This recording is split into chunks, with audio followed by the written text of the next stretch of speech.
मुख्यमंत्री एकनाथ शिंदे यांच्या हस्ते ध्वजारोहण पार पडलं।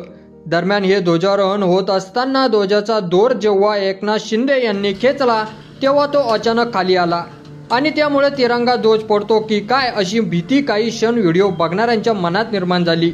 मात्र तसं काही घडलं नाही आणि अतिशय व्यवस्थित ते ध्वजारोहण एकनाथ शिंदे यांच्या हस्ते पार पडलं। दुसऱ्या एका कार्यक्रमामध्ये आपण बघतो की एकनाथ शिंदे ध्वजाला सल्यूट करत आहेत। दरम्यान सल्यूट झाल्यानंतर एकनाथ शिंदे थोडे खाली झुकलेले आहेत, त्यामुळे त्यांना भुरळ किंवा चक्कर येते की काय अशी शंका व्हिडिओ बघणाऱ्यांच्या मनात निर्माण झाली। असं 2 वेळा घडलं, मात्र असं काहीही नव्हतं। त्यांची तब्येत अतिशय व्यवस्थित होती, त्यांना चक्कर किंवा भुरळ काही आलेली नव्हती। ते दुसरी एखादी वस्तू खाली बघत असावेत असं या व्हिडिओमध्ये आपल्याला दिसून आलं।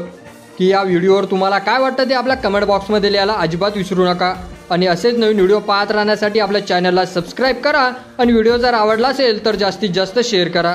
धन्यवाद।